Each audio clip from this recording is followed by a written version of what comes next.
There is something happening right now that you cannot fully explain with logic. You are here. Of all the billions of videos uploaded to YouTube every single day, of all the billions of search queries typed into that little white search bar by billions of restless, searching, hungry human souls, you ended up here. You did not stumble. You did not accidentally click. The universe does not work in accidents. Every algorithm, every recommendation, every digital breadcrumb that led your eyes to this title and your finger to that play button, all of it was a convergence. All of it was a signal. And if you have ever felt in your life like you were somehow different, like you were somehow called,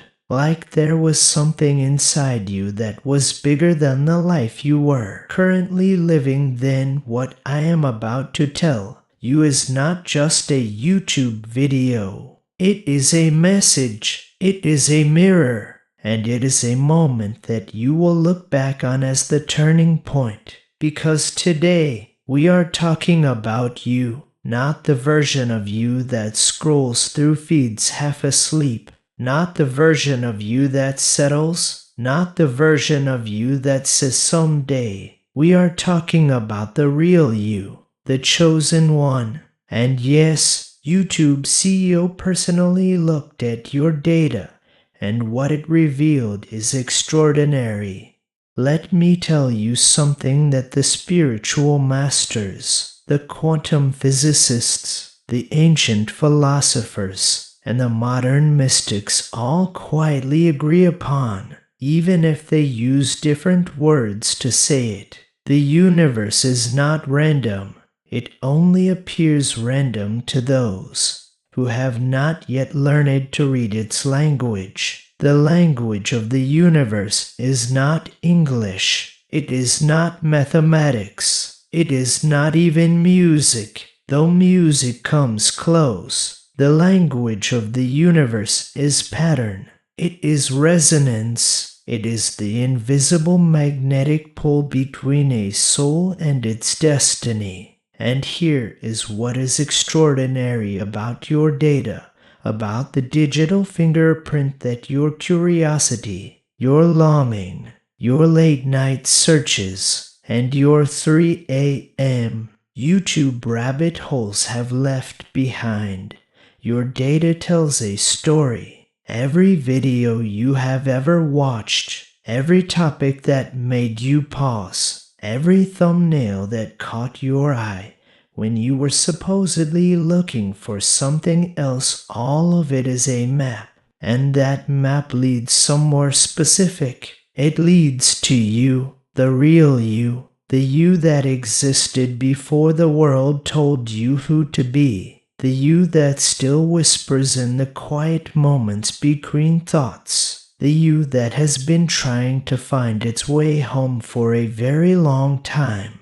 And the fact that your data brought you here, to this video, to this exact moment, that is not a coincidence. That is a coordinate. You have arrived at something important, and deep down, some part of you already knows it. Now I want to talk to you about something that might feel uncomfortable at first, but stay with me, because discomfort is often just the feeling of growth knocking on your door. Most people spend their entire lives trying to fit in. They study what they are supposed to study. They work where they are supposed to work.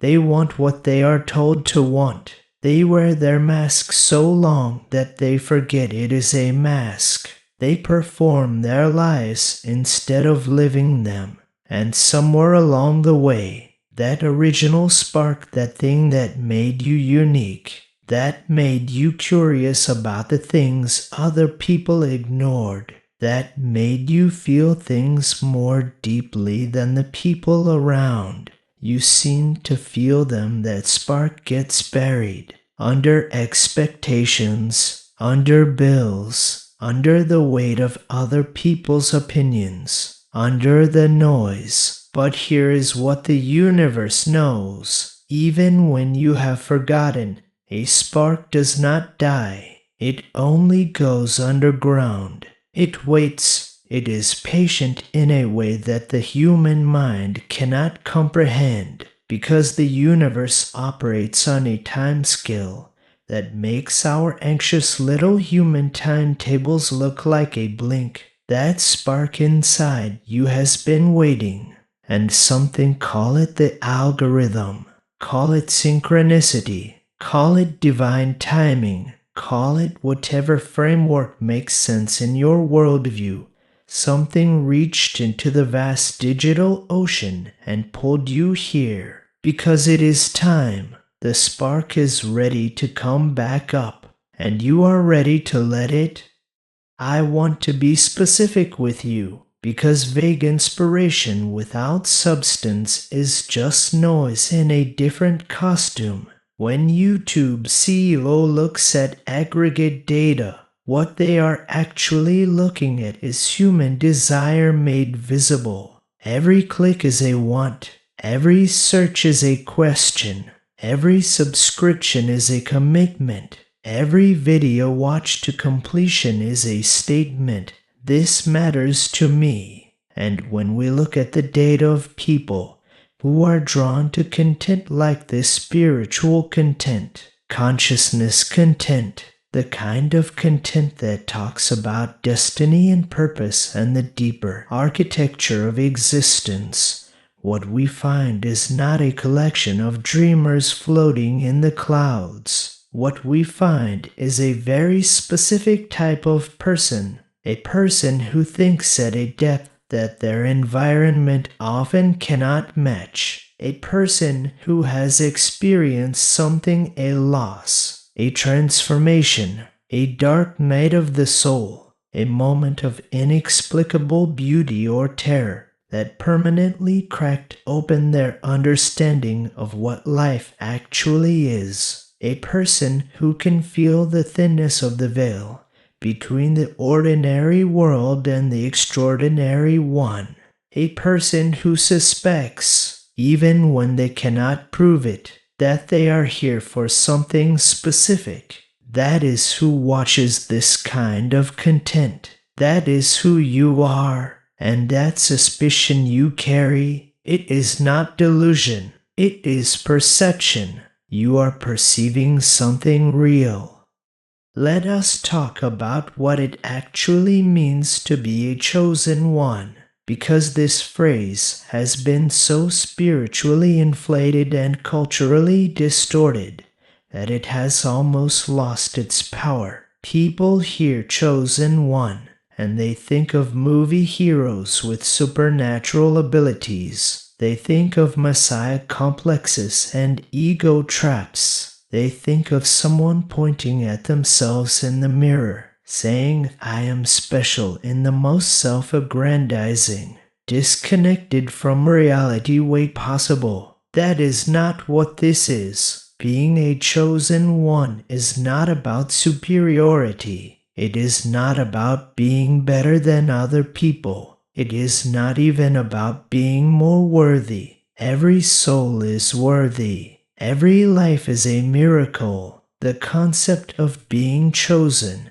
is not about comparison. It is about calling. A calling is not something you invented. A calling is something that comes through you, not from you. It is the thing that makes certain ideas light up in your mind like cities seen from an airplane at night, brilliant and organized and alive while everything around them is dark. It is the thing that makes you unable to rest until you have expressed something, built something, healed something, changed something. A calling is a direction, and being chosen simply means that you have a direction, a specific one, and you have been given the exact combination of experiences, sensitivities, wounds, and gifts needed to fulfill that direction.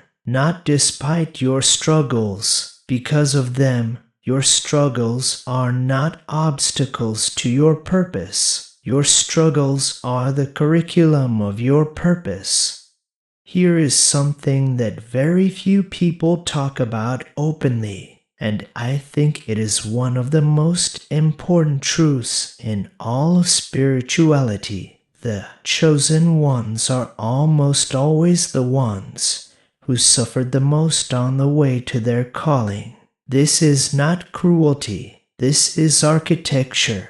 Think about it. The healer who has never been sick cannot truly hold space for illness. The guide who has never been lost cannot truly navigate darkness. The teacher who has never struggled cannot truly reach the student who is failing. The light that shines the brightest in this world almost always comes from someone who spent considerable time in a very personal, very specific, very intense darkness. Your wounds are not weaknesses, they are credentials. Every relationship that broke you open taught you something about love that the textbooks do not contain.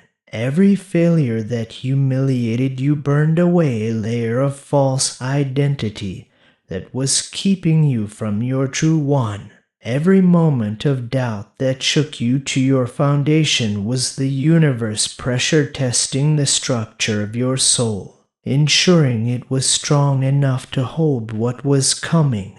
You did not go through what you went through by accident. You went through it because the version of you that exists on the other side of that experience is exactly the version that the world needs. And here you are, on the other side, still standing, still searching, still clicking on videos at hours when perhaps you should be sleeping, because something in you knows it is not over. Because something in you knows the best is still ahead.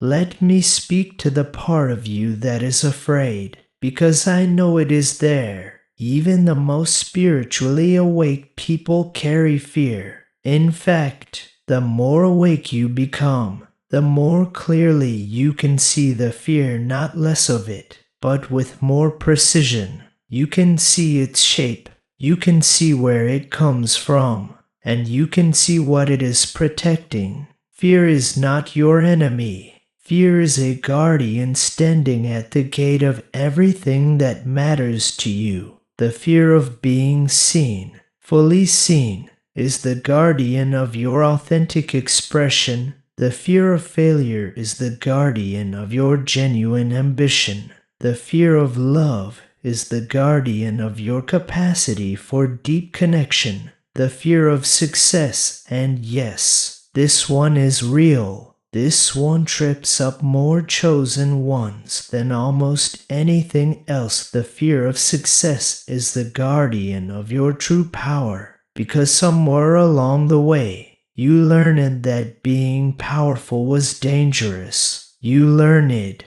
through experience or observation. That standing out had a cost. That shining brightly made you a target. That wanting too much was greedy, or delusional, or setting yourself up for a fall that would be worse than never trying. And so you learned to make yourself smaller. You learned to dim your light just enough to stay safe. You learned to keep your biggest dreams in the most private compartments of your heart, where no one could reach them and no one could take them away. But here is what that strategy costs you. It costs you the life you were actually built for, and the world, the real world, the suffering world, the world that desperately needs what you specifically carry is paying that cost right along with you. I want to give you a framework for understanding your own journey that might shift something fundamental in how you see yourself. Everything that has happened to you, everything has been preparation, not punishment. not random chaos, not evidence that the universe is indifferent or cruel. Preparation. The ancient Stoics called it amor fati, the love of fate. Not just acceptance of what has happened, but a genuine embrace of it, a recognition that it could not have been any other way without producing a different you. And a different you would not have the specific ingredients needed for your specific purpose. Think about the moments in your life that felt like the ground disappearing beneath your feet, the losses that redefined your understanding of what mattered, the betrayals that forced you to find strength in yourself that you did not know was there, the periods of isolation that drove you inward to places in your own psyche that you would never have discovered in the noise of ordinary social life. Now think about who you are because of those moments. Think about the depth you carry. Think about the empathy that has been forged in you by your own experience of pain. Think about the hunger for meaning that has been lit in you by moments when you glimpse the inadequacy of surfaces. All of that is your toolkit. All of that is the specific and unrepeatable equipment that you and only you carry into the specific and unrepeatable mission that you and only you are positioned to fulfill. The preparation is not separate from the path. The preparation is the path. Now I want to get practical with you for a moment, because spirituality without application is just comfortable philosophy. If you are the chosen one, if there is a calling in you that is real and specific and waiting, what does that actually require of you? It requires, first and most fundamentally, that you stop negotiating with your own greatness. This is subtle and it is devastating. Most people who have a calling spend enormous amounts of energy in low-grade negotiation with it. They say yes, but not yet. They say yes, but first I need to get my circumstances in order. They say yes, but I am not ready. They say yes, but I am afraid of what people will think. And this negotiation can go on for years, for decades, for entire lifetimes. The calling does not go anywhere. It just sits there, patient and insistent, creating a permanent low-level ache in your chest that you cannot quite name. That ache has a name. It is unlived life, and every single day that you negotiate with your calling instead of answering it, that ache gets a little louder, not to punish you but to remind you. The calling is the most persistent thing in you. It will not be silenced. It will not be satisfied by substitutes. You can feed it productivity and busyness and entertainment and the approval of others. And it will look at all of it and say, that is not what I asked for. What it is asking for is you, your real attention, your real commitment, your real willingness to step forward into the discomfort of becoming who you actually are. The second thing your calling requires is that you develop an entirely different relationship with time. The chosen one does not operate on the world's timeline. The world's timeline is driven by urgency, comparison, and scarcity. It says you should have had this figured out by 25. It says you are behind. It says other people your age have already achieved what you have not. It says time is running out. All of this is a lie. It is a deeply culturally embedded, aggressively marketed, almost universally accepted lie. But it is still a lie. Divine timing is real. This does not mean passive waiting. This does not mean sitting on your couch trusting that the universe will deliver your purpose to your door. It means that the moment you are in this moment, this exact season of your life, however messy or incomplete or behind schedule it may look from the outside, is the exact moment you need to be in to take the exact next step that leads to the exact unfolding that is yours. Nelson Mandela spent 27 years in prison and emerged to lead a nation through one of the most extraordinary moral transformations in human history. He was not behind. He was being prepared. Harriet Tubman could not have become who she became without first being what she was. Maya Angelou could not have written what she wrote without first living what she lived. The detours are not delays. The detours are the route. Trust the timing of your own life with the same ferocity that you trust the sun to rise, because it is equally reliable and it deserves equally unconditional faith. The third requirement of the calling is community. This one surprises people because there is a particular mythology around the chosen one that makes it seem like a solitary journey. The lone wolf, the misunderstood genius, the prophet without honor in their own country. And while there is truth in the loneliness of the early path, the loneliness is not the destination. It is the hallway. The chosen ones who actually fulfill their callings do not do it alone. They find their people, and their people are not always where they expect to find them. They might be on the other side of the world. They might be in comment sections and online communities and unexpected conversations at unexpected times. They might be people who have not yet been born, the future readers, listeners, patients, students, followers, collaborators who are waiting for you to show up. The community of the calling is not always visible at the beginning, but it becomes visible as you move. Every step you take toward your authentic purpose reveals another person who was waiting for exactly that step, who was standing just out of view, who becomes real and present and co-creating the moment you commit. You are not building in isolation. You are building a field, and the field attracts its people. Move, and they appear. Stay still, and the field stays empty. And the loneliness confirms itself. The antidote to loneliness is movement. Take one step, then another. Watch who appears.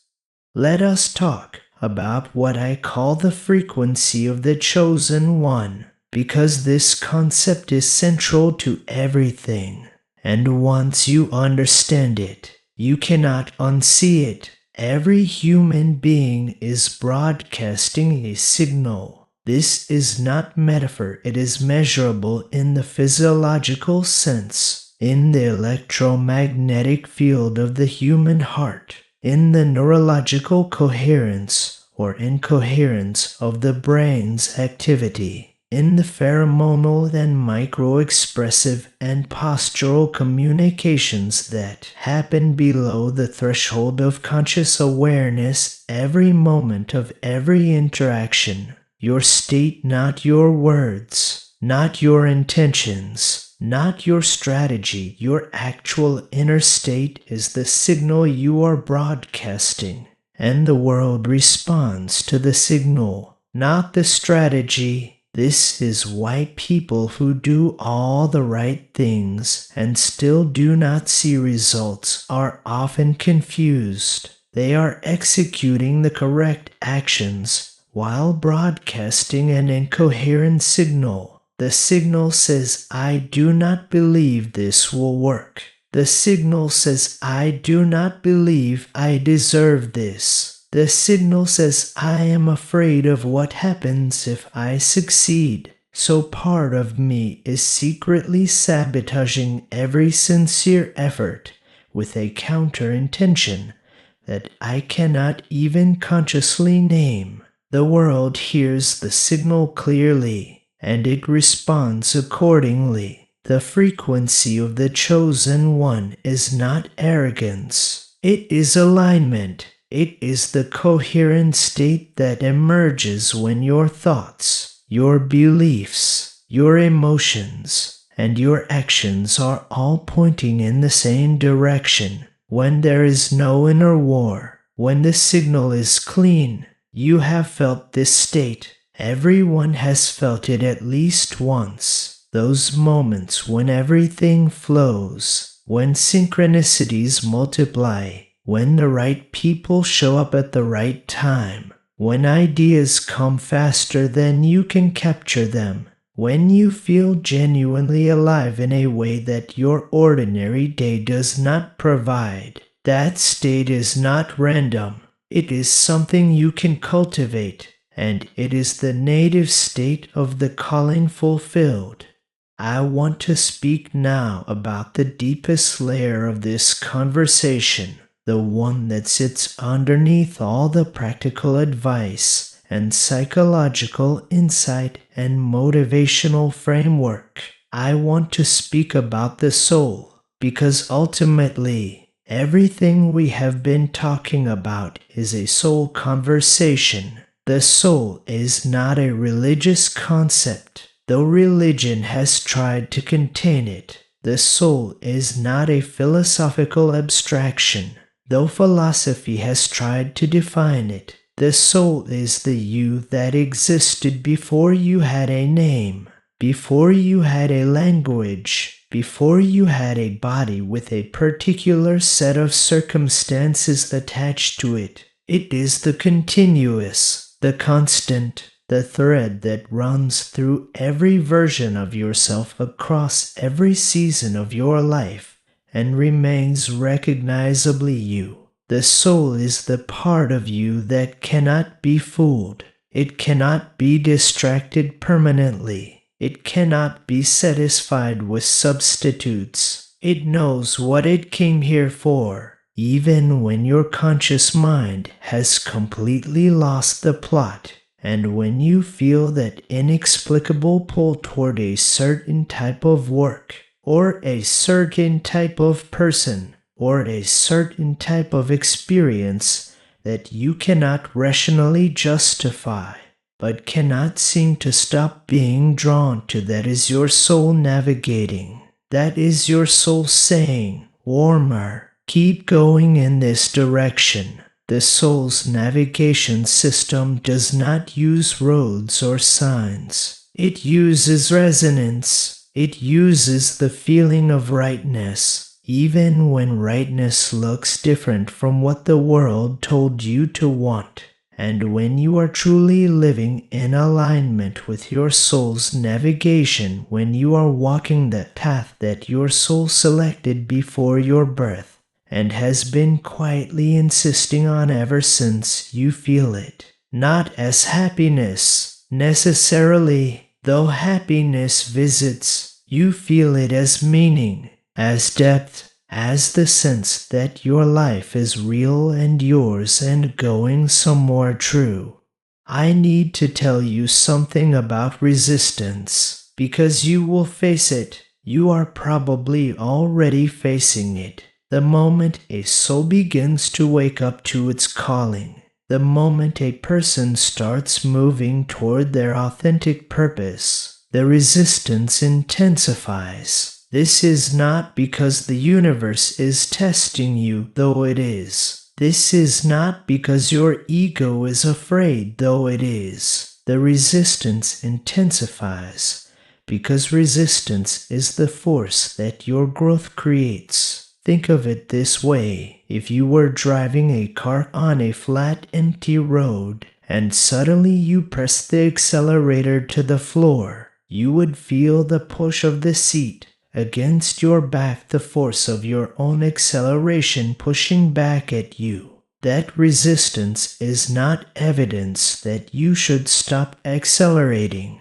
It is evidence that you are actually moving. Spiritual, psychological, and circumstantial resistance is exactly the same phenomenon. The more powerfully you move toward your calling, the more the old structures within you and around you will push back. Old beliefs will surface and claim to be reality. Old relationships will become uncomfortable with the new you and try to recall you to the old one. Old habits will flood back in moments of stress, offering the false comfort of the familiar. Old voices, some internalized from childhood, some still very much alive and present in people you love, will question your choices, your judgment, your sanity, and you will need to develop something that very few people in the modern world actually have: a settled, unshakable, evidence-based faith in your own direction. Not arrogance, not rigidity. Faith, the kind of faith that says, I do not know exactly how this is going to unfold, but I know that this direction is right for me, and I am going to keep walking into it until the path becomes clear. Here is a truth about the people who watch this video, who are drawn to this conversation, who resonate with this language. You are not ordinary in the way that the world often defines ordinary, and this has always complicated things for you. Your sensitivity has been called a weakness. Your depth has been called impracticality. Your need for meaning has been called naivety. Your refusal to settle for a life that feels hollow has been called idealism. And perhaps worst of all, your awareness, the fact that you see things others do not see, feel things others do not feel, ask questions others do not think to ask, has sometimes felt less like a gift and more like a curse. The awareness without the tools to alchemize it into purpose can feel like madness. It can feel like being tuned to a frequency that has no broadcast, like having an antenna but no signal to receive, like being capable of extraordinary things, but having no context that makes those capabilities useful. But here is what changes everything: the context is not found. The context is built. The chosen ones do not find their purpose prepackaged and ready-made, waiting on a shelf somewhere labeled your destiny. They build it. They build it through the courageous and often messy and always deeply personal process of bringing their interior life into contact with the exterior world and seeing what happens. They try things, they fail, they learn, they adjust, they try again, and somewhere in that process of trying and failing and learning and adjusting, the context crystallizes, the purpose clarifies, the calling becomes not just a feeling but a lived reality, and the sensitivity that once felt like a curse becomes the most precise instrument in their toolkit. You have always been tuned to the right frequency. You just needed the courage to broadcast. Let us talk about legacy, because the chosen one always carries a thread to the future. What you do with your calling does not end with you. It reverberates. Every teacher you have ever admired was shaped by teachers before them. Every healer was guided by healing they received. Every artist was inspired by art that moved them into motion. Every leader stood on the shoulders of leaders who came before. The contributions of the truly purposeful create ripple effects that move through generations, through communities, through the lives of people who will never know your name but will carry some essential piece of what you contributed forward into a future you will not live to see. This is not ego. This is participation. This is the deepest form of generosity, to bring into the world something that did not exist before you, and to leave it there when you go, as a gift to a future that you loved enough to give something to. What is the thing you would leave? Not the thing you think you should leave, or the thing that would impress people, or the thing that would make the most money or get the most attention. The thing that is uniquely yours to leave. The thing that lives in the intersection of your deepest wounds, your greatest gifts, your most persistent longings, and your most ferocious love. That intersection is a very specific address. It is your address. And the legacy you carry is waiting there for you to come home to it. The world is waiting for what lives at that address. It has been waiting, patient and persistent, for exactly as long as it has taken you to get here. As we come toward the close of this conversation, I want to leave you with something that is not a strategy and not a framework, and not a piece of practical advice. I want to leave you with a question, not a question to answer right now, a question to carry. The kind of question that does its work in the background, composting in the soil of your subconscious, until one day the answer grows up through it fully formed and unmistakable. The question is this: if you already knew that you were the chosen one, if you already knew beyond any shadow of doubt that you had a specific calling that was real and valuable and urgently needed in the world, what would you do differently tomorrow? Not someday, tomorrow. What conversation would you have? What project would you begin? What relationship would you invest more deeply in? What habit would you build? What fear would you walk through? What version of yourself would you start showing up as, even before you felt fully ready, even before the circumstances had perfectly aligned, even before every question was answered and every doubt was resolved? The answer to that question is your next step. Just the next step, not the whole staircase, not the complete blueprint, just the very next action that the you who already knows their calling would take. Take that step, just that one, and then see what appears.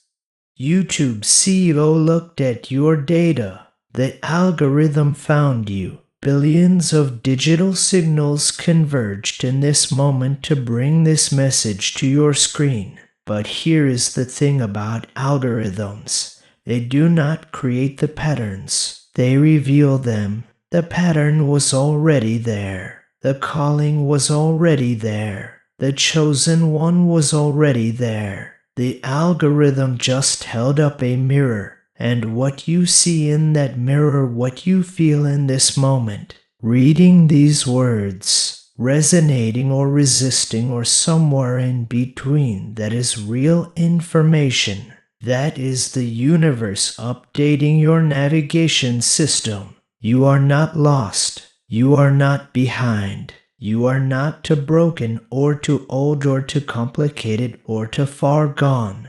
You are exactly where you need to be to take the next step, and you are not taking it alone. You are taking it as part of a vast, invisible community of awakened souls who are choosing every day to answer the call rather than silence it, who are choosing, in the face of fear and resistance, and the deafening noise of an ordinary world, to be the extraordinary thing they were made to be. You were not meant to spectate this life. You were meant to participate in it, fully, specifically, with everything you are. The chosen one does not wait for permission. The chosen one does not wait for perfect conditions. The chosen one stands up in the ordinary mess of an ordinary day and says, I am ready. I am here.